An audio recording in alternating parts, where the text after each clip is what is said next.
Olá, pessoal do canal do Professor Fabinas, tudo bem?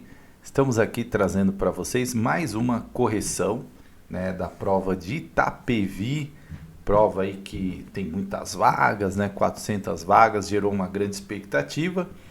E também queria aproveitar e agradecer a todos que podem colaborar aí com o canal, né? A gente tem esse trabalho aqui, não é fácil, às vezes você não está nem bem, às vezes para gravar, e a gente faz aqui todo um esforço para gravar e para trazer para vocês aí, né, informações, correções, para que você possa evoluir nos concursos, ser aprovado.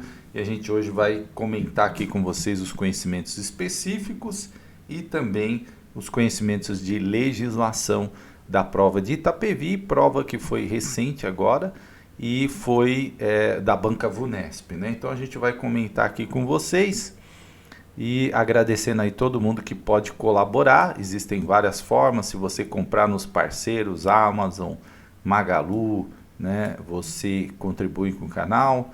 Se você comprar o livro 800 questões pedagógicas também, enfim, né, a LDB atualizada, tem o Valeu do próprio YouTube, e são formas de você colaborar, tá bom?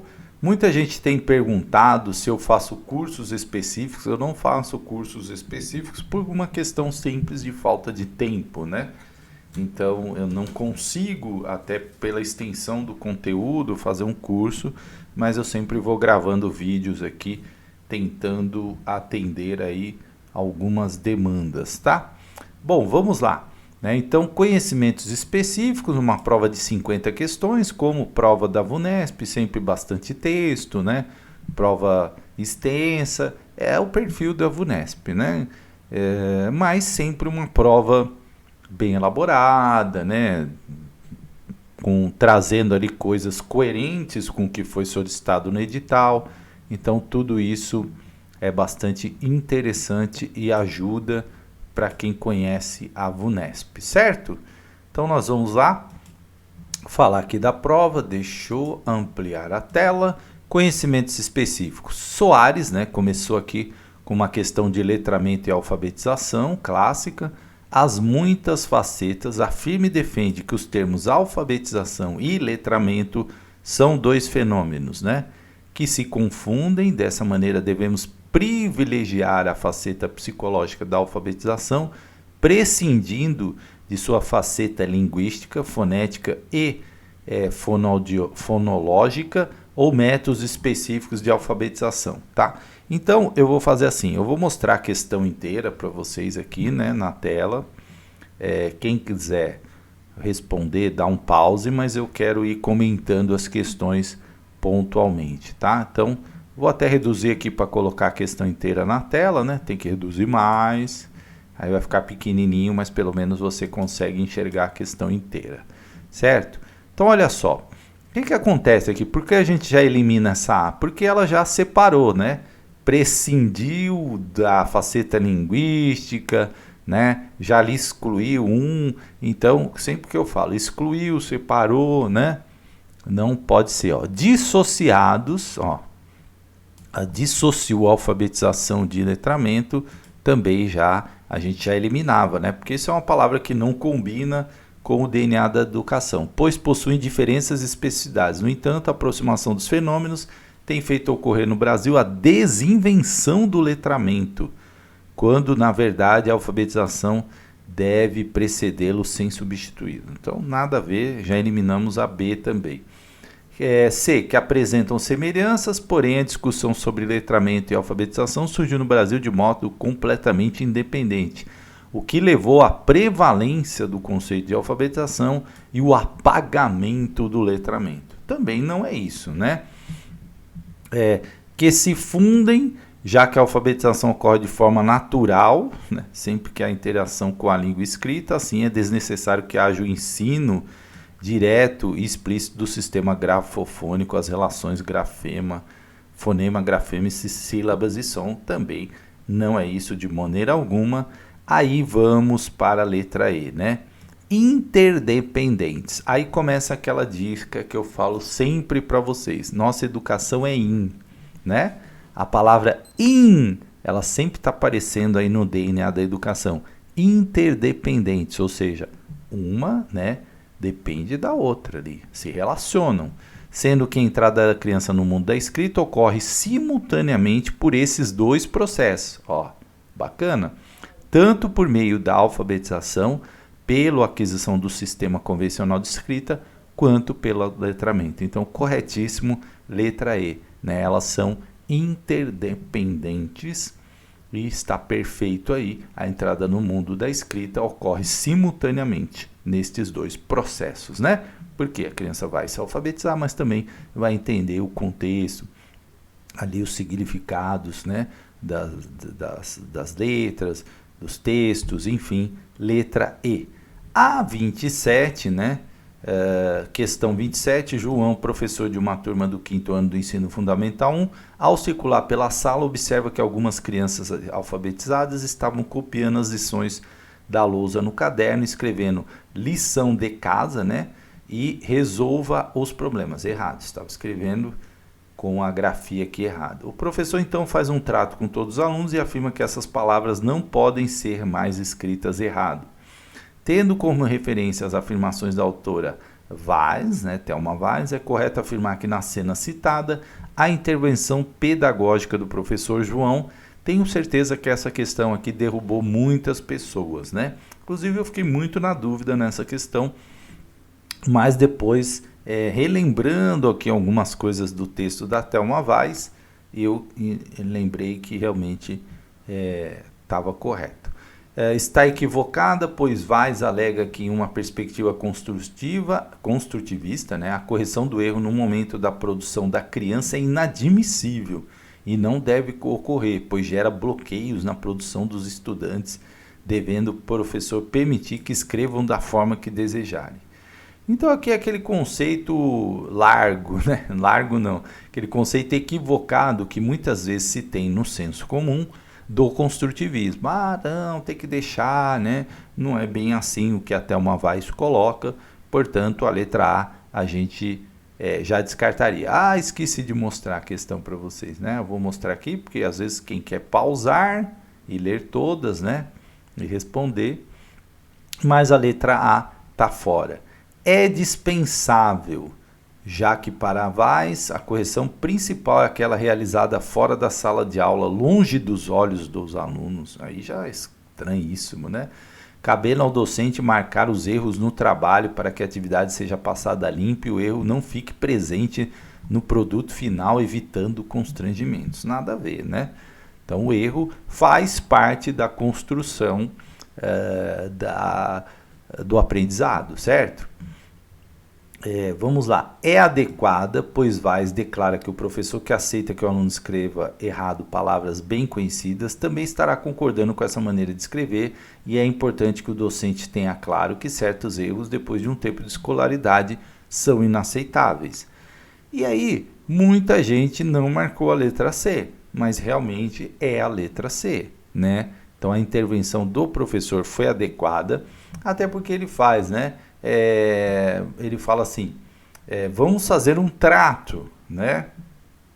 E que essas palavras não podem ser escritas mais errada. Então ele faz um trato com os alunos, né? Então essa é adequada, certo?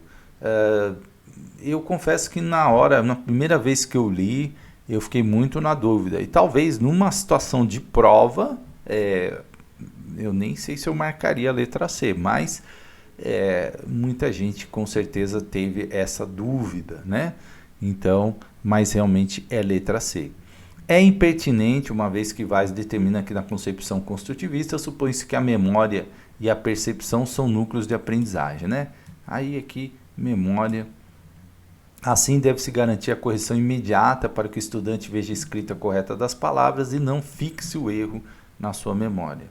Está parcialmente correta, visto que Vaz afirma que a correção é a intervenção mais importante que o professor pode realizar para promover a aprendizagem do aluno, e que corrigir as tarefas devemos garantir que houve a rápida substituição das palavras erradas pelas certas, solicitando que o aluno reescreva as respostas corretas algumas vezes, não, né? Então, é realmente a letra C de casa, mas tenho certeza que muita gente teve dúvidas nessa questão. Realmente foi uma questão um pouquinho mais complicada, né? A banca foi bem perspicaz aí a fazer essa questão. 28. De acordo com Veiga, o que se espera da escola hoje é uma educação de qualidade, tendo como sustentáculos o projeto político-pedagógico e a gestão democrática.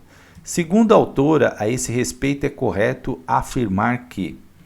Então, uma questão aí do Veiga, né, que também é um autor cai bastante aí na VUNESP. Deixa eu deixar aqui, mostrar para vocês aqui as alternativas, para quem quiser pausar o vídeo e fazer, né, sempre.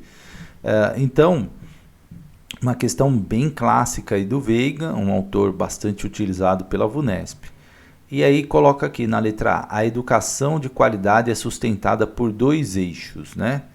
O da universalização da educação básica em tempo integral e o da inclusão. Então, a própria aqui, ó, educação de qualidade, o projeto político e a gestão democrática, né? E aqui falou de 2 eixos que não é isso, né? Não é isso que traz a questão. Então, só para falar aqui, na letra B, a construção do projeto político-pedagógico como uma proposta deve prescindir da colaboração da comunidade educativa. Prescindir, ou seja, não precisa da comunidade educativa? Claro que precisa, né? Veja, é uma palavra que exclui, né? Eu não preciso disso. Palavras que excluem não combinam com o DNA da educação, portanto a gente já eliminaria a B. A gestão democrática silencia em temas como enfrentamento da reprovação e na permanência do aluno na sala de aula, pois respeita a autonomia do docente? Não, né? Ela silencia? Claro que não. Ela fala, né? O enfrentamento da reprovação. O projeto político-pedagógico aponta um rumo, uma direção, um sentido específico para um compromisso estabelecido coletivamente. E é claro que o PPP tem esse objetivo de ser um rumo, uma direção, né? E ele é construído de forma democrática, ou seja, coletiva. Portanto, letra D, de dado. Claro que é letra D. E a gestão democrática e a realização do projeto político-pedagógico, o mouse está brigando aqui comigo, né? São ações facultativas, não, aquilo que eu sempre falo, né? Cabendo ao diretor da escola essas decisões. Gestão democrática é facultativa na escola pública? Não, tá lá, né? É obrigatório a gestão democrática na escola pública. E eu até falo, cuidado, porque as bancas costumam colocar a escola privada junto e não é, né? É na escola pública, portanto, realmente o gabarito é letra D, de dado, número 28, letra D, de dado. Número 29. Marta, professora do 3º ano do ensino fundamental, registrou em seu diário de bordo: na minha classe tenho 26 alunos, mais uma inclusão. Para o Pedro, que tem laudo de autismo, eu faço currículo adaptado, pois ele não está no nível da turma. Então, por exemplo, dou a mesma folhinha de lição de português ou de matemática para o resto da turma. E para o Pedro, dou um joguinho de montar ou um desenho de super-herói famoso para ele pintar. É ótimo, o Pedrinho passa o dia pintando e não interfere nas atividades do colega. Vamos lá, né? Tendo como referência Mantuan, que é um clássico aí também da VUNESP, nos editais, né? A perspectiva da escola verdadeiramente inclusiva apresentada pela autora, é correto afirmar que na proposta apresentada pela docente Marta ocorrerá. Então eu vou colocar aqui as alternativas para vocês, né? Só para vocês montarem aí você pausa o vídeo, lê, responde. Mas olha lá, vamos lá, gente. O que aconteceu aqui? Sem olhar a resposta. A Marta tá correta? Ela meio que deu uma separada ali do Pedrinho, né? Eu dou umas atividades lá para ele, nada a ver com o que os alunos estão fazendo. Uma coisa é adaptar dentro do conteúdo, né? Eu dou uns desenhinhos dele lá, deixo ele lá, aí pelo menos ele não interfere, né? Esse não interfere nas entrelinhas, não atrapalha, né? Então, esse currículo adaptado aqui tá, né, complicado. A Marta aí, Marta. Então vamos lá. A inclusão total e verdadeira do estudante, tendo em vista que a garantia do acesso e permanência de todos à escola comum é suficiente para que a educação inclusiva se efetive em nossas redes de ensino. Não parece ser a letra A, né? Não combina com a Mantuan. B. A tendência de diferenciar o ensino escolar comum para um único aluno, sendo que estratégias que associem exclusivamente algumas atividades e níveis de dificuldades a certos alunos, seguindo uma programação à parte, continuam sendo excludentes. E a gente lendo esse texto, não parece que é excludente mesmo? Né? É excludente. Portanto, é realmente letra B, de acordo com o pensamento da Mantuan. Por que eles colocaram essa questão, gente? Eu sempre falo para vocês e vou insistir nisso. É estratégia da banca. É tentar induzir você a ir no senso comum. Mas a gente faz isso na sala. Mas é porque eu tenho um autista que ele atrapalha a minha aula e às vezes eu dou uma atividade para ele, a professora do AE também. Então a banca, ela quer fazer problemas do dia a dia que às vezes são encontrados nas escolas e trazer isso para a prova, para que você responda de acordo com, às vezes, o senso comum e não de acordo com a Mantuan. Para a Mantuan, isto é exclusão, continua sendo excludente. E você lê no texto, você percebe ali falas, né, colocadas pela professora que são excludentes, passa o dia pintando e não interfere, ou seja, não atrapalha, né? Então, é uma fala excludente. Então, a letra B ganhou força, mas vamos ver. O respeito à identidade estável, imutável e fixa de Pedro, olha, né? Ou seja, aqui está tratando o autismo, né, como estável, imutável e fixa, ou seja, não tem jeito, né? Ele vai ser sempre assim, que é aquela identidade comum aos autistas, olha que visão mais limitante, né? Pois eles apresentam comportamentos semelhantes e processos de aprendizagem mais vagarosos em relação aos demais. Isso aí é totalmente falso, né? Primeiro que o autismo tem diversos graus. Eu sou diretor de uma escola que o melhor aluno de uma sala é autista.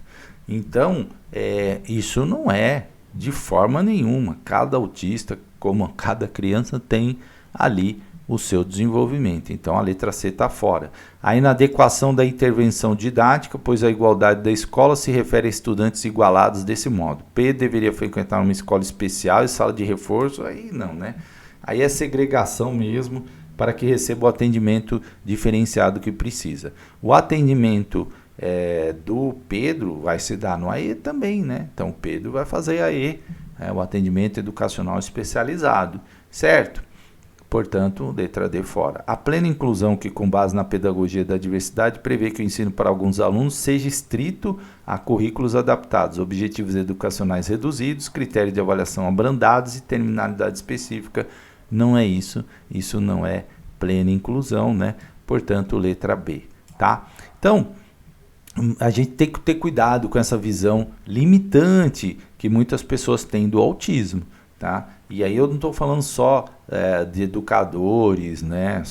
Não, às vezes os próprios pais, né, têm visão limitante. Então, às vezes eu falo assim, dentro da escola, mãe, deixa a criança entrar, uma criança que tem autismo.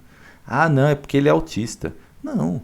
Aí eu falo, mãe, deixa ele entrar. Aí a mãe, com muita resistência, deixa ele entrar. Aí ele vai sozinho, vai para a sala, vai, sabe? Então, às vezes, a gente precisa trabalhar a autonomia, e eu falo isso para que você tenha em mente na hora de responder essa ideia, tá?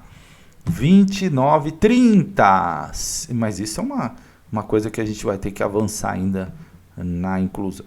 30. Segundo Moran, a educação formal está no impasse, por isso os processos de organizar o currículo, as metodologias, os tempos e espaços precisam ser revistos, né?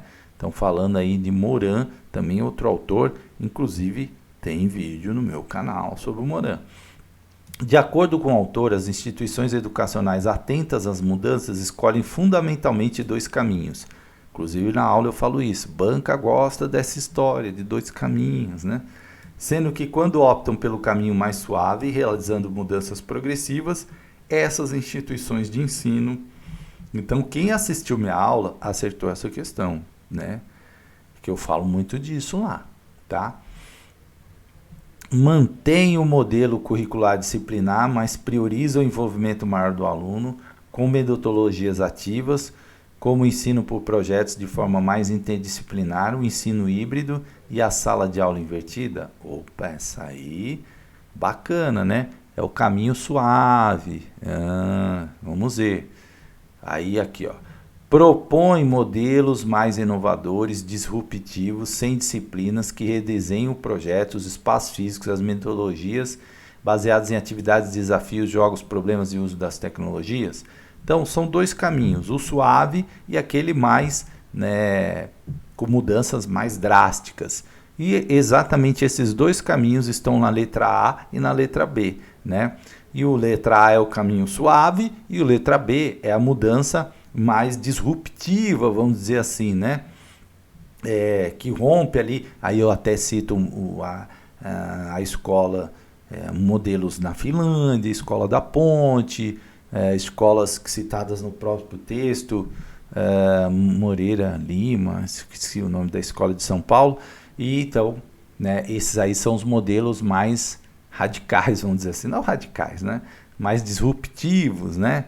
Que propõe ali uma nova formatação do ensino. Eliminam a sala de aula, já que esse espaço é incompatível com o projeto educativo inovador, com currículo significativo, metodologias ativas, ambientes físicos e digitais atraentes e potentes. Esse não é um modelo suave, né?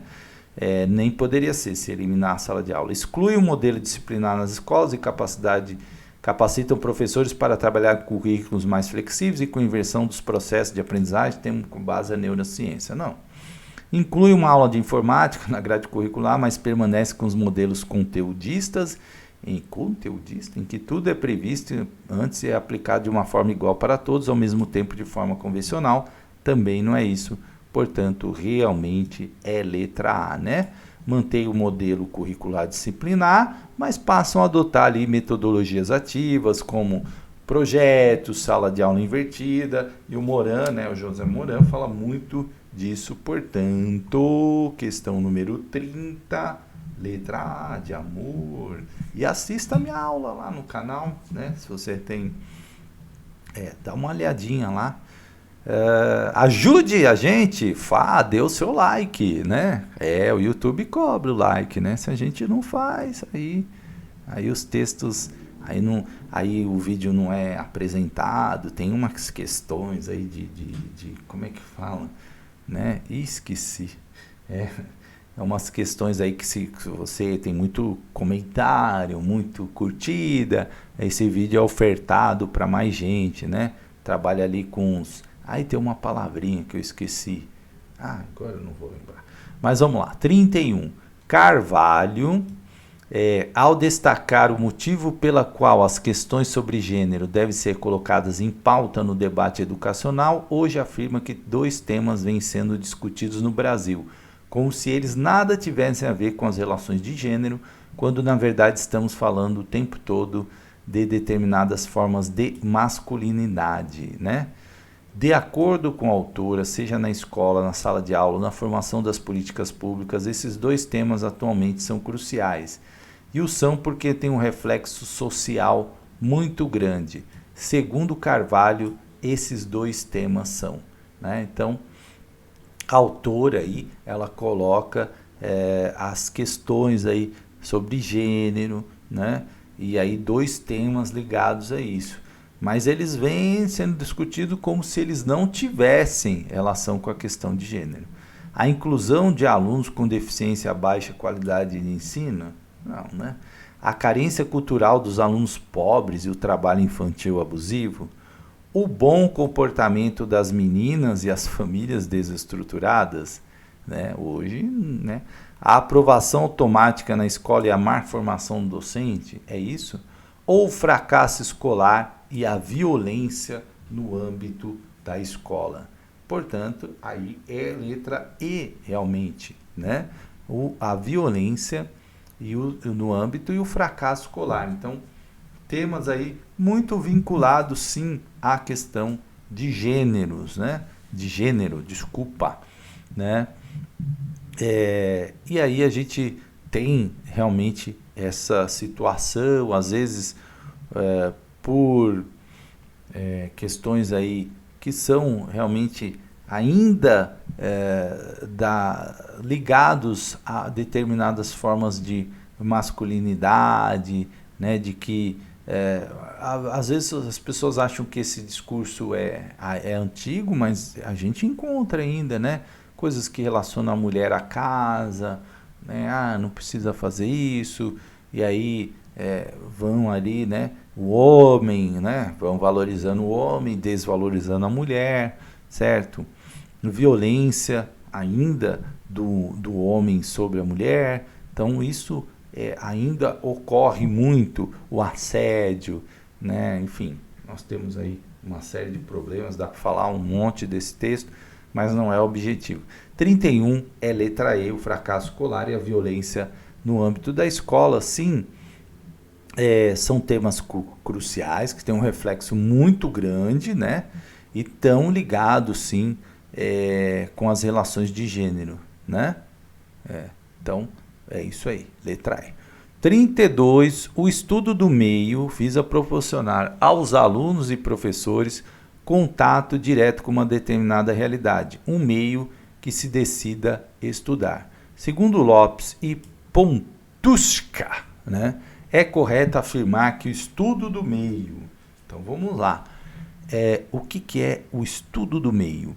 É uma metodologia de ensino interdisciplinar na qual se busca alternativas à compartimentalização do conhecimento escolar e à excessiva segmentação do trabalho docente. Vou colocar aqui todas as alternativas para você ler, né?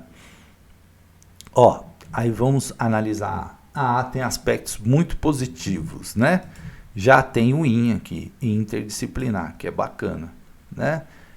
Avaliar alternativas à compartimentalização, né? Às vezes eu falo, todo mundo nas suas caixinhas, matemática, português, inglês, em uma não conversa com a outra, né? E excessiva segmentação do trabalho docente. Então, quando você faz um estudo do meio, você acaba utilizando ali muitos conhecimentos. Então, essa letra A aqui é bem bacana, na prova eu já marcaria uma estrelinha aqui, mas como eu falo para vocês, como que a gente faz prova? Essa, marco e já vou para outra questão? Não. Eu gostei dessa, então eu boto uma estrelinha aqui e vou ler as outras. Se encerra com o trabalho de campo, já que durante a própria visita externa é possível compreender mais profundamente a história, a dimensão social da organização e os usos dos espaços, né? Dos usos dos espaços. Ó como essa já limitou ali, né? Ela falou, não, encerra lá no trabalho de campo. Não, isso aí pode ser explorado depois, né? Precisa ser planejado, pois há lugares privilegiados e há lugares pobres para um estudo do meio. Sendo que o custo do passeio deve ter seu preço parcelado para as famílias carentes na escola pública pagarem como... nada a ver isso aí, né, gente? Isso aqui viajou na maionese, é a alternativa. Retira os alunos para passear de vez em quando, com base em uma concepção de educação tecnicista, aí já não combina com o DNA da educação, que objetiva tornar mais lúdico e agradável o processo de ensino e aprendizagem. Tecnicismo, né? E aí depois fala de lúdico, tá totalmente doido essa alternativa. Tem como base um currículo totalmente aberto, que prescinde de intencionalidade. Gente, uma coisa vocês têm que botar na cabeça. Educação tem intencionalidade, na educação infantil, no ensino fundamental. Não dá para você fazer educação sem intencionalidade, né? Isso aí é base, né, da aprendizagem. Se você vai para o espontaneísmo, não é isso aí, né? E pode de qualquer experiência vivida com os alunos fora do ambiente escolar, como uma visita a uma indústria, fazenda ou parque, não, né? Então, realmente, a alternativa coerente aí é a letra A de amor, né? A de amor. Bom, Barbosa, vamos lá, vou colocar aqui a questão, né? Vou colocar as alternativas, né, para você. Barbosa afirma que a escola é espaço de confronto ou entretecimento de culturas pessoais de crianças e adultos e de culturas sociais legítimas e não legítimas, e que é preciso romper com o silêncio sobre as diferenças culturais e dar-lhes visibilidade e reconhecimento. Fazer, dialogar, interagir, comunicar as culturas, desmonorar atitudes etnocêntricas, criando um espaço intercultural. Ao longo do texto é correto afirmar que a autora defende, né? Então vamos ver lá, que todas as crianças possuem a mesma cultura de infância, e isso independe da etnia, gênero, idade, classe social e local de origem, né? Então, gente, não, né? Obviamente que não. Não, nem todas as crianças são diferentes, têm origens diferentes, existe uma diversidade cultural, né? Isso tem questões de gênero, de classe social, de etnia, enfim, que dão as diferenças, né? Então a letra A totalmente fora. O capital cultural de uma família é somente transmitido pelos pais, por isso a ausência desses genitores na escola é considerada uma forma de negligência? De forma nenhuma. Cultura a gente aprende em todas as nossas fases da vida, né? O ser humano é um ser cultural. Quando a gente nasce, a gente começa a absorver a cultura que nós temos, né? A cultura desde falar a nossa língua, desde comer, enfim. Isso, e aí não é só a família que passa, né? Você passa aí por várias etapas aí, então não é restrito à família. As crianças constroem culturas infantis, e o desenvolvimento das crianças não é algo individual, é um processo cultural e coletivo. Essa aí é bacana. Eu sempre falo nas minhas aulas, criança é produtor de cultura, né? Crianças constroem culturas infantis. Tanto é que a gente vê, as sociedades mudam. As crianças de hoje não são iguais às crianças do passado. Então elas vão criando ali coisas, né? Opa, essa 33 parece a ser. Os grupos familiares da mesma classe social têm uma cultura homogênea, por isso não cabe transmitir a cultura alta na escola. Nada a ver, né? As pessoas, a cultura é heterogênea, né? Tem várias, né? Porque é os mesmos grupos familiares da mesma classe social que têm a mesma cultura. Nem pensar numa alternativa dessa.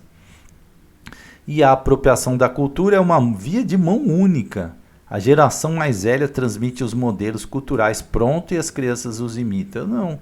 E essa própria alternativa aí confronta com a alternativa C, né? Porque na C está assim, as crianças constroem cultura. Então, se elas constroem, não dá para marcar E, porque, né, uma contradiz a outra. As crianças imitam, então já tem uma pistinha aqui para dizer, opa, uma nega a outra, né? Então, ou uma está certa, ou a outra está errada, será? Então isso é uma pista, né? Podia estar ambas as erradas, mas aí você fica com poucas... Não tem? Então realmente é letra C, né? Então a número 33, letra C. Sempre quando uma nega a outra, você tem que ficar... Uma alternativa nega a outra, a C nega a E nega a C. Então você precisa ali, tá? Opa, tem coisa aqui, eu já gostei da C...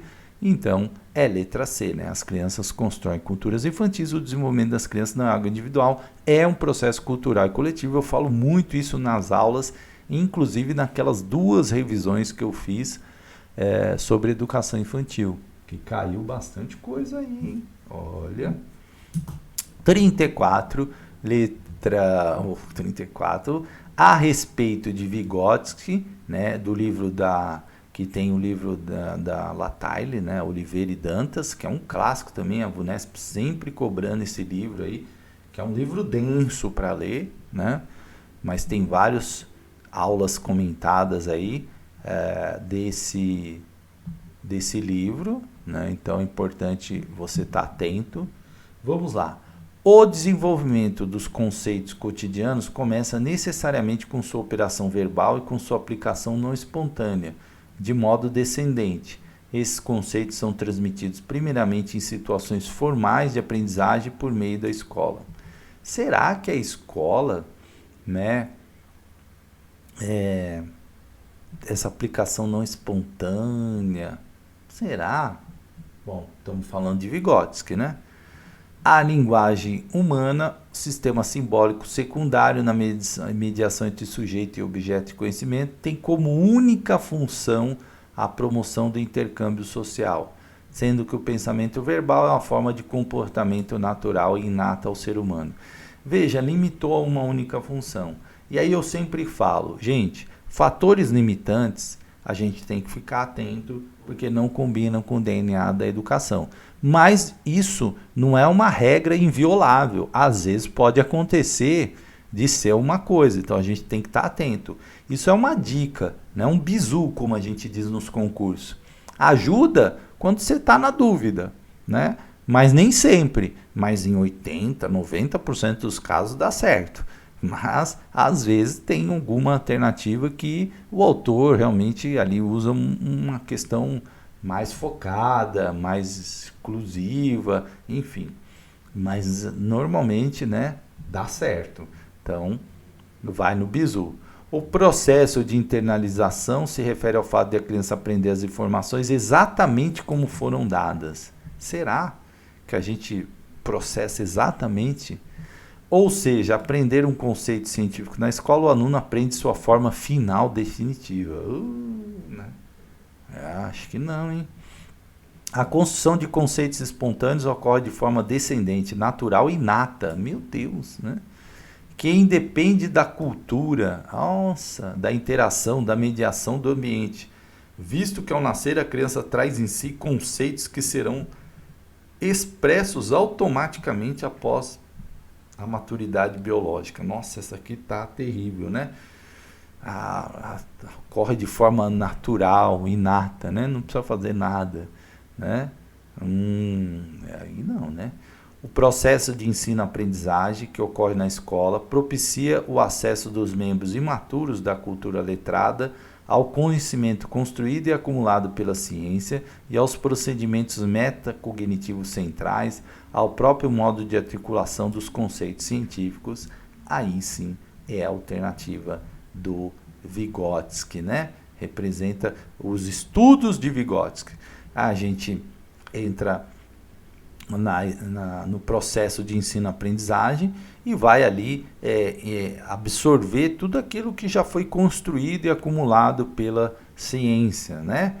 Ao longo dos anos e tal. E aí a gente vai, claro que de certa forma, ir analisando, relaborando, enfim, né? Cada um aí vai aprendendo de uma maneira.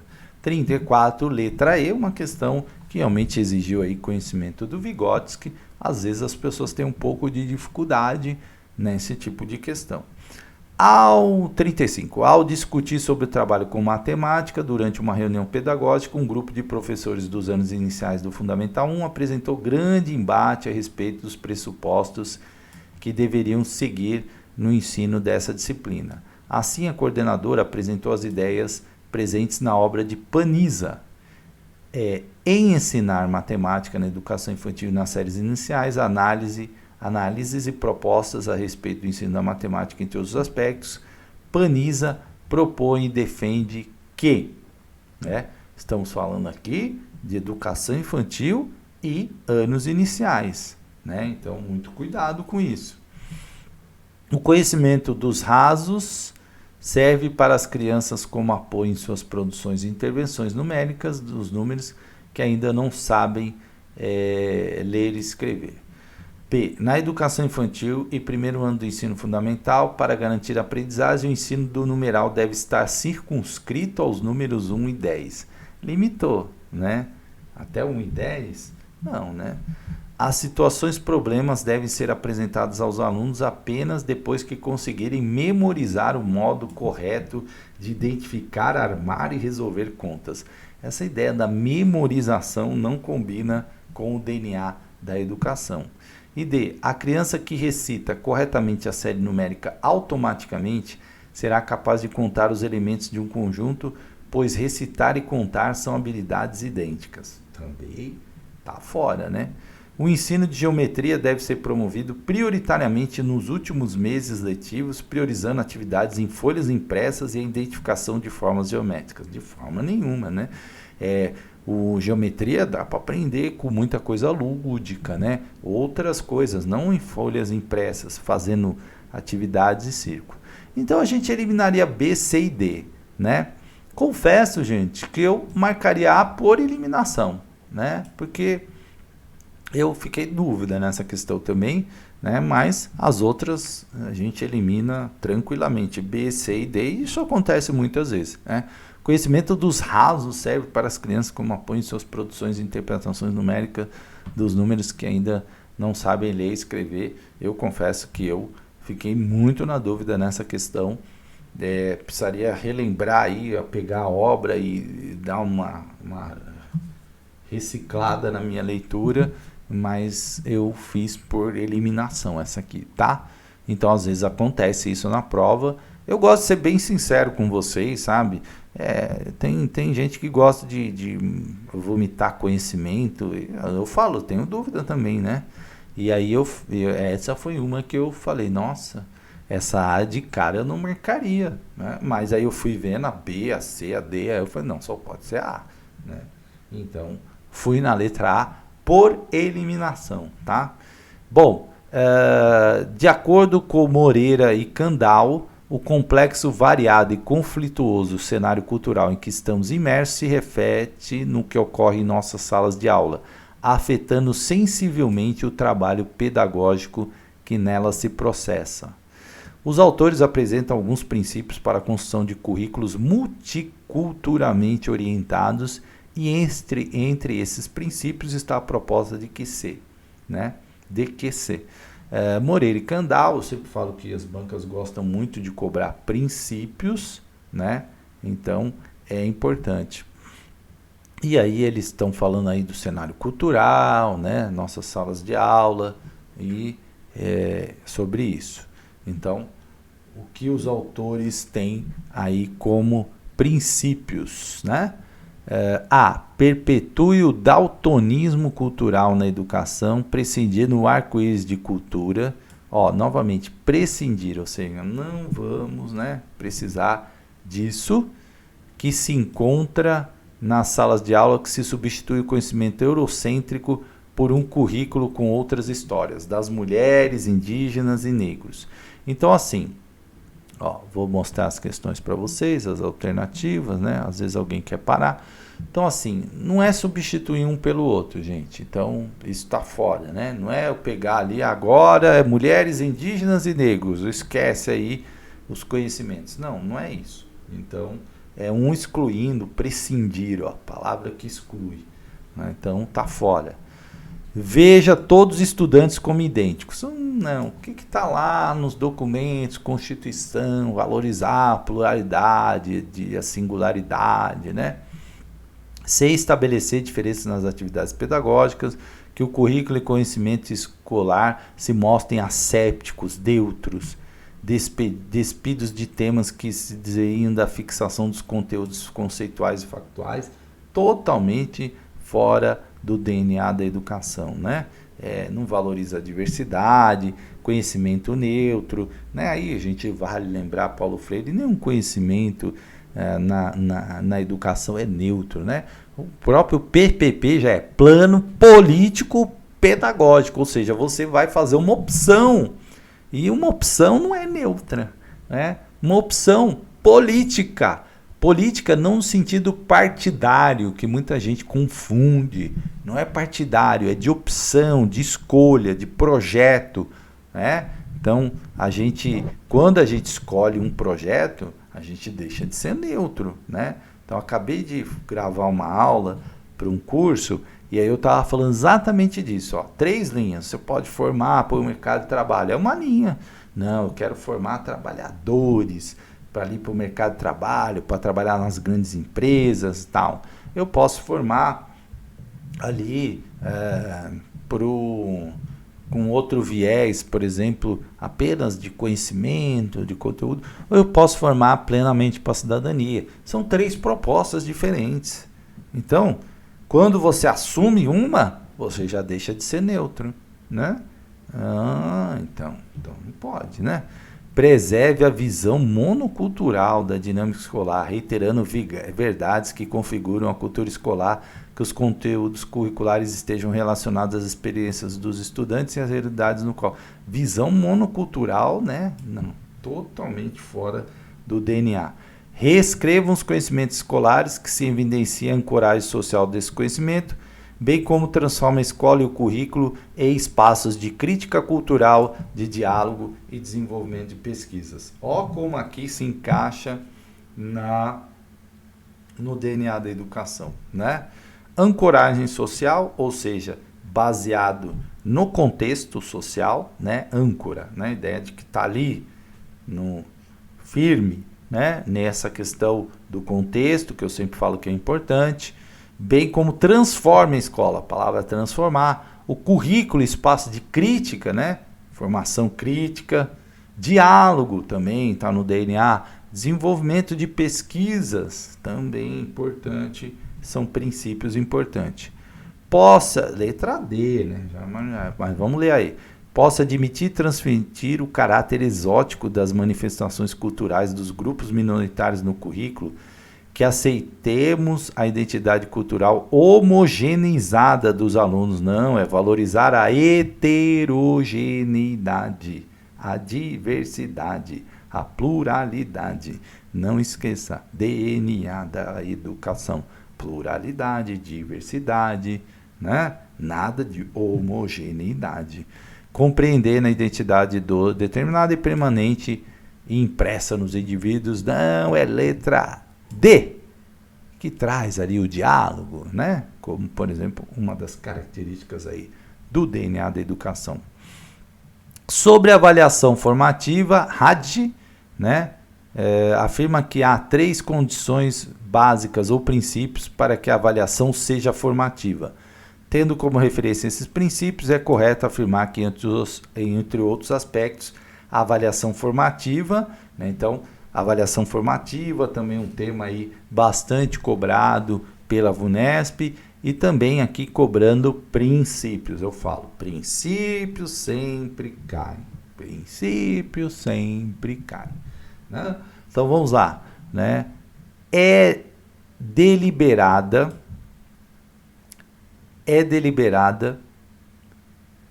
e positivista, que é obrigatoriamente o instrumento escolhido e o padrão metodológico utilizado.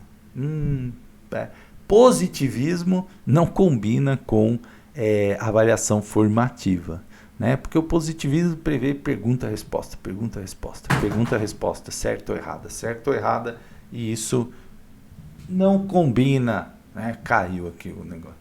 Não combina com o DNA da avaliação formativa.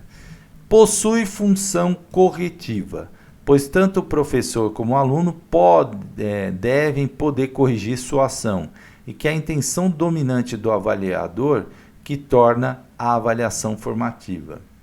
Veja que corretiva e corrigir estão entre aspas, né? Fiquei na dúvida, professor. Vamos lá. Adota como instrumento de avaliação unicamente o portfólio. Veja como restringiu. Unicamente, palavra restritiva, a gente, né, restringiu, separou, segregou, a alternativa dançou. Então, já fiz até um bordãozinho para isso. Abolindo as provas e que as avaliações quantitativas ou cumulativas são incompatíveis com a avaliação formativa, né? Deve ocorrer durante todo o processo, pois é exclusivamente palavra limitante, né? O que determina se ela é formativa é que a avaliação formativa mensura as exatas dificuldades dos alunos. é objetiva, neutra e pontual. Falei para vocês que neutra já não combina, né? E que a avaliação formativa exerce controle sobre o estudante para que apresente resultados concretos e comportamentos adequados. Não tem nada a ver com questão de controle, né? Agora vamos ler a B com mais calma. Possui função corretiva, né? Pois tanto o professor como o aluno podem corrigir a sua ação. Lembra quando eu falo de avaliação formativa, que ele é um instrumento importante no apoio, porque ali você vai perceber, tanto o aluno quanto o professor, algo que deu errado, né? Algo que você precisa corrigir. Exemplo, eu sou, dentre as minhas formações, eu exerci até o ano passado a função de professor de informática, algo que eu retomei, né, na minha carreira, porque eu sou sociólogo de formação, em políticas, sou formado em políticas públicas e tal, e fiz pedagogia, sociologia, e eu tenho curso na área de informática. E aí o que acontece? Eu pintou uma oportunidade, que foi que me abriu as portas do concurso, e eu comecei a dar aula de informática. E aí eu, comecei a dar aula de Excel, essas coisas, passei lá um exercício, fiz uma explicação que eu considerei boa, didaticamente boa, de uma atividade no Excel. E aí, na hora que eu fui corrigir, eu já dava umas avaliações assim, eu usei o Google... Ai, gente, fugiu o nome, é o cansaço. Fugiu o nome aqui, o Google Formulários, e aí eu percebi que aquela questão, mais de 90% errou. Aí eu falei, nossa gente, o que aconteceu? Será que a minha explicação, que eu achei que era boa, foi ruim? Né? E aí eu fui perguntar para os alunos, falei, gente, o que aconteceu aqui? Todo mundo errou, né?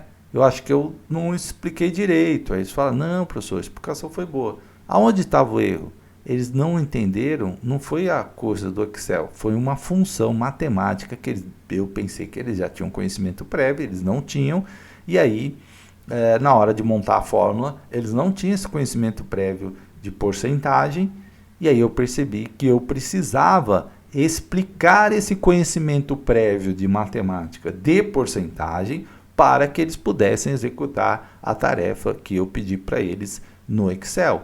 Portanto, eu corrigi uma ação minha, né? Eu falei, eu fui bom na explicação, porém, eu não sabia que eles não tinham esse elemento, e aí eu precisei retomar para entender. E isso corrigiu uma ação minha, que sempre quando eu ia falar, eu falava, gente, vocês sabem fazer porcentagem? Aí se eles falassem não, aí eu explicava porcentagem. Eu falei, a gente vai precisar entender isso aqui para fazer isso aqui na tabela. Então, isso é uma avaliação formativa, que ela não só corrige a ação do aluno, o aluno também pode corrigir, mas também do professor, né? Então, é letra B de bola, né? Contei toda essa história para você não esquecer mais, né? Ai, meu Deus. 38. Vamos lá, de acordo com Saceron e Carvalho, as propostas didáticas que surgirem respeitando os 3 eixos estruturantes da alfabetização científica devem ser capazes de promover o início da alfabetização científica, sendo que é necessário considerar esses eixos no momento do planejamento das aulas. As autoras afirmam que o 3º eixo estruturante da alfabetização científica, então vamos lá, eixos estruturantes da alfabetização científica, já anota aí no seu caderno para você não errar mais, né? É a valorização na escola de datas comemorativas relativas ao meio ambiente, como o Dia da Árvore, Festa da Primavera e Dia do Índio, né? Inclusive, eu tenho alguma aula que eu falo isso, né? A gente conseguiu superar na educação o datismo, né, que eu chamo de datismo, tá? Esse é um termo que eu uso, né? O datismo, que é isso. Tem que comemorar o dia da árvore. Tem que comemorar o dia do meio ambiente. Tem que comemorar o dia do índio, né? E aí nós superamos, de certa forma, essa fase, e agora nós caímos numa nova armadilha, que é a tal do... eu vou chamar de colorismo agora, né? que é o mais amarelo, é não sei o que vermelho, é não sei o que azul, é não sei o que verde. Inventam as modas, gente, para ficar, sabe? Eu, sinceramente, eu não sou muito a favor disso na educação, porque eu acho que isso... Bom, mas cabe as minhas considerações aí, só para comentar.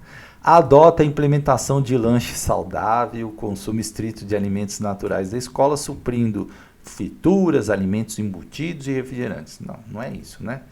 Determina a adoção e uso pleno de livros didáticos consumíveis ou apostilas de ciência desde o primeiro ano do ensino fundamental. Não, né? Ordena a oferta no contraturno escolar de projetos relacionados ao meio ambiente, como horta, coleta seletiva, arte com sucatas e alimentação saudáveis. Também não é isso.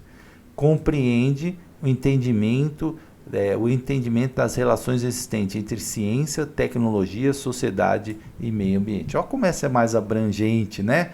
Não fica ali limitada a horta, a alimentação saudável, livro didático. Olha como essa é, né, mais ampla. E aí aquele conceito que eu falo, da amplitude, né? Compreende o entendimento das relações entre ciência, tecnologia, sociedade e meio ambiente. Esse é um dos eixos estruturantes da alfabetização científica, certo? Vitor Paro, autor também clássico aí dos editais da VUNESP, né, diz o seguinte: Paro defende que, de modo sintético, a autonomia escolar pode ser entendida como se referindo a duas dimensões que interpenetram: autonomia pedagógica e autonomia administrativa. De acordo com o autor, é correto afirmar que a autonomia pedagógica está circunscrita às escolhas do docente, excluindo-se dessa forma as manifestações ou intervenções dos discentes ou dos responsáveis. Excluiu, né? Excluiu. Palavra que exclui, segrega, separa, alternativa que não marco. Não rimou agora, né? Bom, vamos lá. B. Administrativa é plena e prescinde. Abre mão dos limites da ação do Estado, cabendo decisão estrita a docentes a respeito do método geralmente. Já limitou, já prescindiu, né? Dançou. Pedagógica expressa em comportamentos, tendo em vista o currículo e o planejamento já estão integralmente determinados pela BNCC e prescritos pela rede de ensino. E agora, hein? Não achei bacana nessa aí. D. Administrativa deve ser democrática e não se restringe a professores e diretores. Não se restringe. Opa, legal. Devendo incluir, palavra do DNA da educação, todos envolvidos na educação, na ação escolar, especialmente seus usuários. Essa aqui é muito abrangente, né? Palavra não se restringe. Gostei dessa D, hein? Mas vamos ler a última, né? Pedagógica e administrativa devem estar relacionadas à proposta do neoliberalismo e da responsabilização da escola, garantindo assim a qualidade total e ensino. Não. Se tem uma coisa que o Vitor Paro não é neoliberal, gente. Então, né? Isso aí, se você conhece o autor, eu já tive a oportunidade de conhecê-lo pessoalmente, até ganhei um elogio dele. Carrego esse elogio comigo, gente, na minha vida. E o Vitor Paro, de forma nenhuma, né, ele é neoliberal e letra D, né, professor da USP. Bom, número 40, vamos falar agora da lei, né, parecer CNE, parecer 6 de 2010, diretrizes operacionais da educação de jovens e adultos, normatiza sobre os temas relacionados à educação de jovens e adultos no Brasil. É correto afirmar que, entre outros assuntos, o referido parecer. O que fala esse parecer? 6 de 2010, né? Vou mostrar aqui para vocês as alternativas. Certo? Vamos lá. Ressalta a importância que o Mobral desempenhou na década de 50 na EJA no Brasil, determinando prazo para que essa política seja reimplantada no país. Para tanto, propõe aliar a matrícula no Mobral a benefícios de distribuição de renda federal. Bom, aí, né, não dá para marcar essa alternativa. Desculpa, gente, eu tô meio espirrando hoje. Então, Mobral, reimplantar o Mobral não, né? Mobral foi um movimento de alfabetização, mas que não tem mais espaço nos dias de hoje.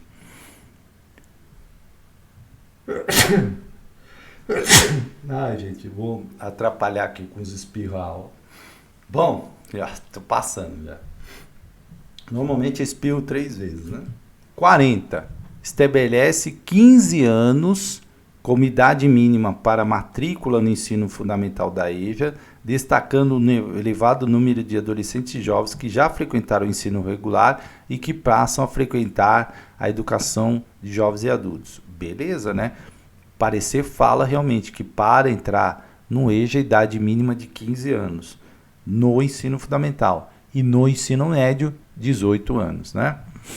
Aprova a imediata implantação da EJA como mediação da EJA EAD, afirmando que esses cursos de EJA desenvolvidos por meio da educação à distância serão ofertados do primeiro ao segundo segmento do ensino fundamental e também do ensino médio.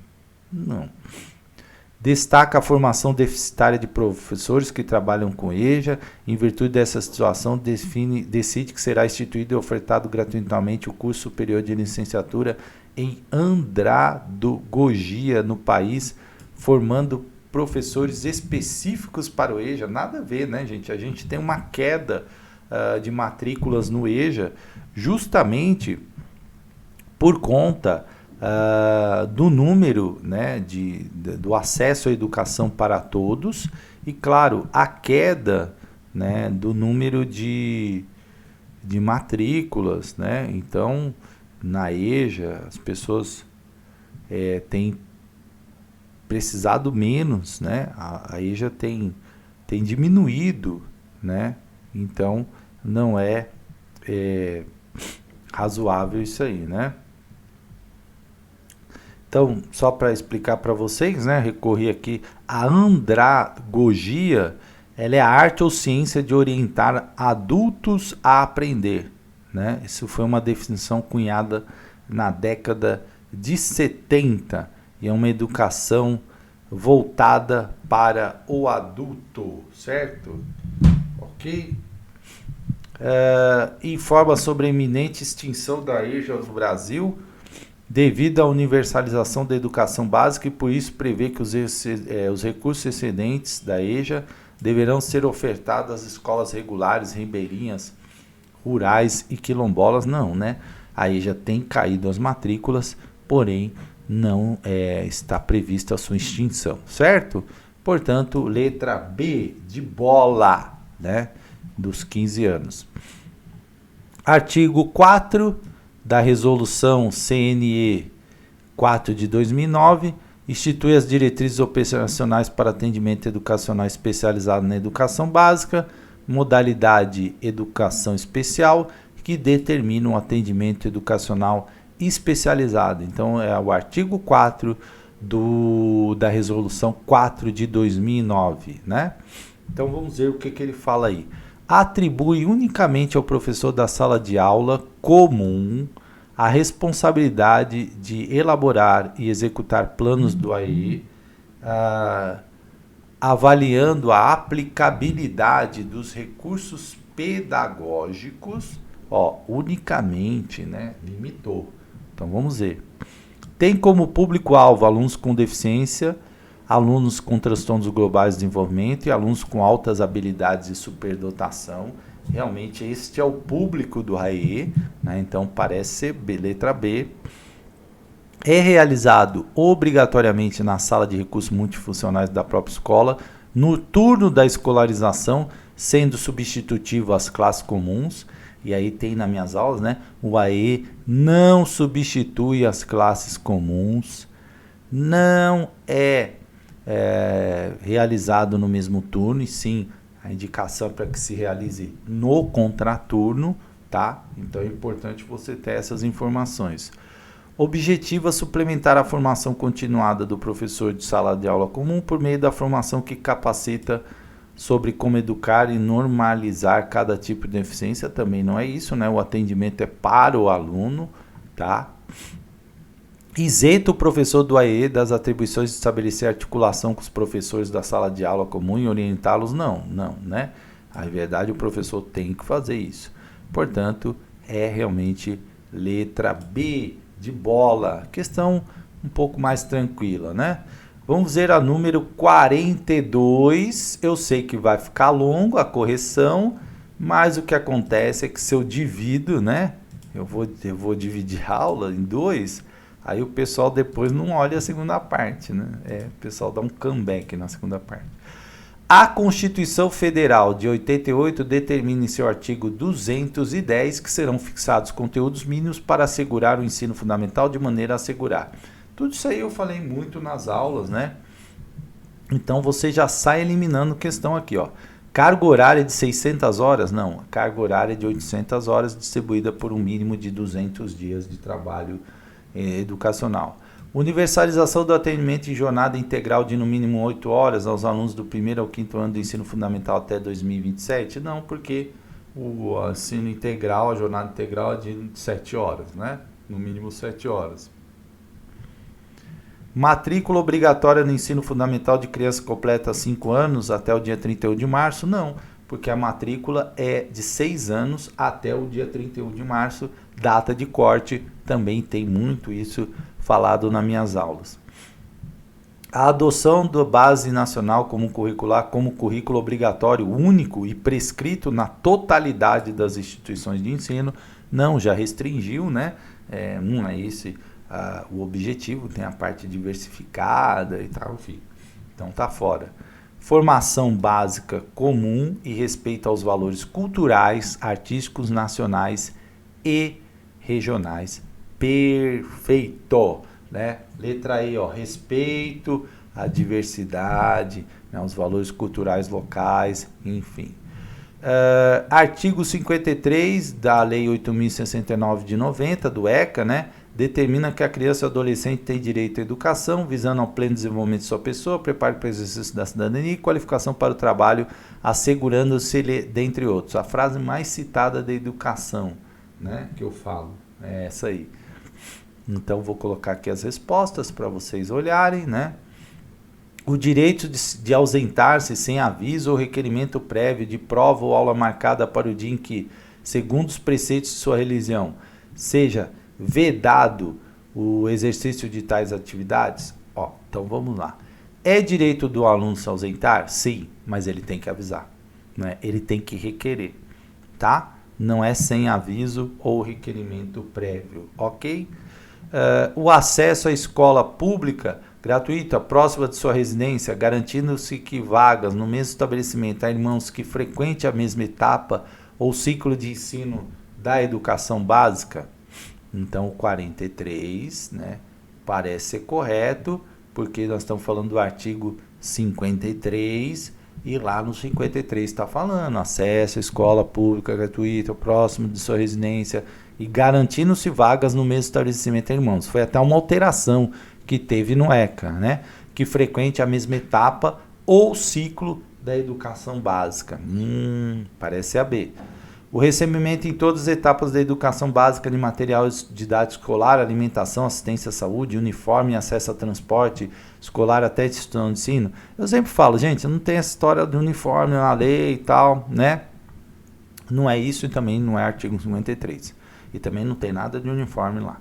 A obtenção de bolsas de estudo para atendimento especializado e gratuito em escolas exclusivas de educação especial, aos educandos com deficiência, desenvolvimento, não tem nada a ver isso. E progressão parcial na escola mediante solicitação do responsável aluno a partir do 5º ano, que apresentar rendimento satisfatório até em 2 componentes curriculares, não tem nada isso no artigo 53, portanto, é letra B de bola, né? Questão aí objetiva também. Precisava lembrar aí do artigo 53. Artigo 21 da LDB que diz o seguinte: o artigo 21, né, que trata das diretrizes da educação nacional, prevê que a educação básica é obrigatória do 0 aos 18 anos? Não, né? Educação obrigatória a partir dos 4 anos até os 17 anos, né? Então aqui já está fora, eu sempre falo nas aulas, quem assistiu a revisão de educação infantil, creche não é obrigatória, obrigatória pré-escola a partir dos 4 anos, né? De surdos deve ocorrer exclusivamente em escolas bilíngues e deve incluir português escrito como primeira língua e língua brasileira de sinais, né? Não como segunda língua, é o inverso, né? Língua brasileira de sinais como primeira língua, né? Então, e não é exclusivamente escolas bilíngues, portanto a letra B está fora. Escolar é composta pela educação básica, formada pela educação infantil, ensino fundamental e ensino médio e pela educação superior. Então, olha só, o artigo 21, eu gravei uma aula sobre isso hoje. Artigo 21, ele estabelece o quê? Que a educação, ela é composta, ela é dividida em duas, né? Duas ali, educação básica e educação superior. E educação básica é formada pela educação infantil, ensino fundamental e ensino médio. E a educação superior, tá? Então é exatamente isso que está no artigo 21. Digital de jovens e adultos nas modalidades presencial e distância deve garantir conectividade a todos os estudantes, ofertando ensino regular, não. Infantil realizará avaliação mediante acompanhamento e registro do desenvolvimento das crianças com objetivo de promoção, não. Educação infantil não tem objetivo de promoção, e aí está naquela aula que eu falo, 10 mandamentos, né? Da educação infantil, que você não pode errar. Na educação infantil, não reprovarás, não promoverás, né? Do jeito como não terá objetivo de promoção, não, né? Não reprovarás mesmo. E frequência mínima é 60%, né? Não 75%, tá? Portanto, a gente já elimina, e aí é letra C. Quem não assistiu minhas aulas de revisão da educação infantil, puxão de orelha em vocês, puxão de orelha, tem que assistir. Tá lá, né? Muitas, ó, nessa parte aqui, gente, ó, você deitou e rolou, você assistiu. Na estrutura da Base Nacional Comum Curricular, no ensino fundamental, a BNCC afirma que para garantir o desenvolvimento das blá blá blá, cada apresenta um conjunto de blá blá blá que estão relacionados a diferentes, aqui entendidos como conteúdos processos que por sua vez são organizados em, né? Então assinale a alternativa que preenche corretamente as colunas ali do texto, as lacunas, perdão. Não coluna, né? A gente chega uma hora, a gente começa a confundir coluna com lacuna. Vamos lá. Competências gerais, campos de experiência, áreas do conhecimento, currículos modificadores, habilidades, áreas do conhecimento, códigos alfanuméricos, itens curriculares, códigos alfanuméricos, né? Áreas do conhecimento, código alfanumérico, abordagem do professor, direito de aprendizagem, competências específicas, né? Falou competência, você já abre o olho, né? Porque competência tem tudo a ver com BNCC. Componente curricular, habilidades também e unidades temáticas. Unidades temáticas, direito de aprendizagem, procedimentos, numeração, que hierarquiza. Qual que completa a lacuna, né? Então vamos lá.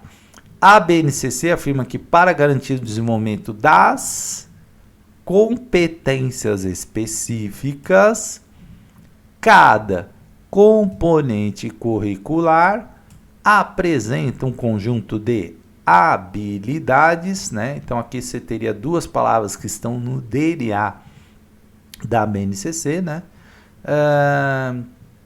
Estão relacionadas a diferentes habilidades, aqui entendidos como conteúdos. Opa, pulei alguma coisa aqui, né? O desenvolvimento das competências específicas, vou voltar. Cada componente curricular apresenta um conjunto de habilidades que estão relacionadas a diferentes objetos de conhecimento, né? Aqui entendidos como conteúdos, conceitos e processos, que por sua vez são organizados em unidades temáticas, letra D de dado. Essa até achei um pouquinho difícil, né? Porque às vezes a pessoa pode misturar ali, mas por eliminação daria para fazer, né? Porque itens curriculares, conteúdos bimestrais, aqui a gente elimina numeração que hierarquiza não combina, né? Então modificadores, a gente ia por eliminação também aqui, né? 46, de acordo com a resolução 5 de 2009, diretrizes curriculares nacionais para a educação infantil, artigo 9º, é correto afirmar que, tem vídeo no meu canal, as práticas que compõem a proposta curricular da educação infantil devem ter como eixos norteadores as interações e a brincadeira, né? Então tá lá, gente, nos mandamentos da educação infantil, né? São eixos norteadores, as interações e a brincadeira, né? E quem assistiu a aula não errou essa questão. Então, 46, de cara já é a letra A, mas eu vou falar, né? As propostas pedagógicas da educação infantil devem respeitar os princípios propedêuticos, técnicos, espontaneístas, nada a ver, né? Espontaneísmo, alfabetizadores técnicos, não. A frequência obrigatória na educação infantil é um pré-requisito para a matrícula no ensino fundamental? Nunca, jamais, não é pré-requisito, eu falo isso nas aulas, não é, né? Sendo obrigatório o controle da frequência, não é pré-requisito, gente. Para facilitar a aprendizagem na educação infantil, deve-se assegurar a educação compartimentada, entendendo o cuidado dissociado do processo educativo. Nunca! Educar e cuidar são indissociáveis, são inseparáveis, é mandamento isso, né? Mandamento. Para a avaliação das crianças, deve-se utilizar múltiplos registros, fotografias, provas, vídeos, garantindo assim menor retenção na educação infantil. Está nos mandamentos. Não reprovarás na educação infantil, certo? Portanto, ó, letra A, hein? Só nos mandamentos, né? 46. 47. O artigo 5º da resolução CNE 01 de 2004 afirma que os sistemas de ensino tomarão providências no sentido de garantir o direito de alunos afrodescendentes de frequentar estabelecimentos de ensino de qualidade que contêm instalações e equipamentos sólidos e atualizados em cursos, né? Então, estamos falando aí do artigo 5º da Resolução 1 de 2004, né? Então, vamos lá. Facultativos ofertados por projetos interdisciplinares no contraturno do horário de aula de estudante de ensino fundamental. Tais projetos devem fomentar vivências relacionadas à temática étnico-racial, como capoeira, literatura, arte e culturas negras. É estranho, né, quando fica limitando. Por que só a capoeira, né? Isso é esquisito. Ministrado por professores competentes no domínio de conteúdos de ensino e comprometidos com a educação de negros e não negros, sendo capazes de corrigir posturas, atitudes, palavras que impliquem desrespeito e discriminação. Gostei dessa, né? Negros e não negros. Por quê? Você vai combater o racismo, você tem que combater o racismo, né, ensinando a todos, né? Então a gente está vendo aí essas imagens terríveis aí, que atingiram o Vinícius Júnior e que atingem milhares de pessoas todos os dias, né? É que o Vinícius Júnior resolveu se posicionar e é importante que ele se posicione e que ele conteste, porque ele é uma pessoa de mídia, né? Então é importante a repercussão que ele dá para que não só o caso do Vinícius Júnior, mas os milhares de casos que acontecem no dia a dia do Brasil e do mundo, né, com o porteiro, com a professora, com o aluno, não aconteçam mais, certo? Então parece ser bacana essa alternativa aí. Específico para estudantes negros, ó, limitou. No ensino regular, esses cursos preparatórios têm que haver a promoção de ações afirmativas que visam preparar jovens negros talentosos para se tornarem futuros líderes e profissionais altamente qualificados. Promovidos unicamente por pesquisadores negros, ó como restringe, né? mestres e doutores, especialistas na temática, que ofertarão trimestralmente palestras para os estudantes nas escolas de ensino fundamental e médio, estimulando o combate ao bullying e ao racismo. E realizado no turno das aulas dos estudantes por meio de temas transversais que versam sobre história e cultura afro-brasileira e africana, devendo ser proposto uma disciplina extra independente do curso, no mínimo de 15 horas em cada ano, sério, nada a ver, né? Portanto, realmente é letra B, de bola, né? Competente, comprometidos com a educação de negros e não negros, capaz de corrigir posturas, atitudes e palavras que impliquem desrespeito e discriminação. E a gente tem que fazer isso constantemente nas escolas e ser muito firme nisso. E, tô doido, 48, aqui foi letra B, tá, gente? B. 48. A resolução CNE de 7 de 2010, Diretrizes Curriculares para Ensino Fundamental de 9 anos, afirma que, com o apoio das famílias e das comunidades, os sistemas de ensino, as escolas e os professores envidarão esforços para assegurar o progresso contínuo dos alunos no que se refere ao seu desenvolvimento pleno e aquisição de aprendizagens significativas. Conforme o artigo 30 da referida resolução, é correto afirmar que, né? Então vamos lá. O sistema de ensino ou escola que fizer opção pelo regime seriado deverá considerar os 3 anos iniciais do ensino fundamental como um bloco pedagógico não sequencial, que é passível de interrupção e reprovação, ampliando a todos os alunos o tempo para alfabetização. Não tem nada disso nessa resolução. A continuidade dos estudos nos 5 anos do ensino fundamental deve ser traduzida como promoção automática de aluno de um ano série para a série seguinte, combatendo a descontinuidade em virtude da repetência e da distorção ano série. Também não fala nada disso. Cabe ao professor adotar formas de trabalho que proporcionem maior atenção e contenção das crianças na sala, visando ampliar a concentração do tempo dos estudantes às tarefas de alfabetização, como primazia da linguagem e supressão das linguagens artísticas. Não, ó, suprimiu, separou, segregou, excluiu, já elimina. Do 1º ao 5º ano do ensino fundamental, os componentes curriculares de educação física e arte não poderão estar a cargo do professor pedagogo de referência da turma, devendo ser ministrado obrigatoriamente por professores licenciados respectivos com conhecimento maior do sistema. Isso não tem nada a ver com o artigo 30, tá? Não.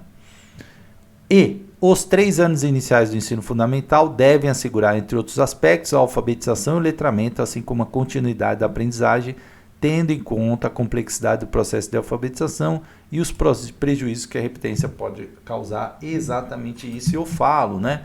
Olha, tá lá no artigo 30, resolução 7, né? Que é os 3 primeiros anos são para a alfabetização e letramento, ok? Então isso a gente vem falando muito. Eu falo até a BNCC traz que é os 2 primeiros anos. Cuidado para você não confundir. Tem que responder de acordo com o documento que traz a pergunta, né? E aqui, ó, tá conforme o artigo 30 da resolução, certo? Então, cuidado com isso. A Lei 13.005, que aprova o Plano Nacional de Educação, PNE, com vigência por 10 anos, prevê em seu artigo 2 que, entre outras, são diretrizes do PNE. Então, diretrizes também é algo que cai bastante, né? A universalização do atendimento do EJA com mediação presencial EAD para o 1º e o 2º segmentos de ensino fundamental e a determinação de idade mínima de 14 anos para a matrícula no EJA. Você já respondeu certo lá que é 15 anos, né? Então, a gente já elimina essa, né? A gente já respondeu que é 15 anos. O fomento de medidas de combate à violência, ao bullying nas escolas, a admissão da transferência obrigatória como medida educativa aos estudantes com comportamento inadequados ao contexto escolar. É isso que está no artigo 2? Acho que não, né? A promoção do princípio da gestão democrática na educação pública e privada. Ó, eu sempre falo isso para vocês, gente. Promoção da gestão democrática é na educação pública. As bancas gostam de colocar a privada junto, né? Eu sempre falo isso. Sempre. Quem me acompanha tá mais careca do que eu de saber disso, né? A progressiva erradicação de avaliações externas, não, né? Nada disso, né? Do mesmo modo que o índice de IDEB, não tem nada a ver, né? Erradicar o IDEB. A superação das desigualdades educacionais, com ênfase na promoção da cidadania, erradicação de todas as formas de discriminação, melhoria da qualidade da educação e erradicação do analfabetismo. Opa, aqui são diretrizes coerentes, né? Superar a desigualdade educacional, promoção da cidadania, palavra essencial aí no DNA da educação, erradicação de todas as formas de discriminação, palavra essencial no DNA da educação, né? E aí, o recenseamento a cada 2 anos das crianças e adolescentes, idade escolar e aplicação anualmente de nunca menos de 27% dos recursos, não. A União, 18%, tá? Estados, municípios, Distrito Federal, 25%, não esqueça disso. E aí, a gente matou aqui, que é letra D de dado. E a última, a derradeira, afinal, é correto afirmar que a Lei 2963 de 2021 do município de Itapevi veda qualquer discriminação a criança ou adolescente com deficiência ou doença crônica, estabelecendo que, né? Então aí uma última questão que falou de uma lei de Itapevi.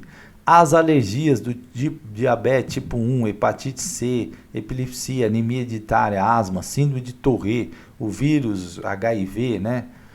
O lúpus e a intolerância alimentar de qualquer tipo são condições definidas como deficiência? Não, né?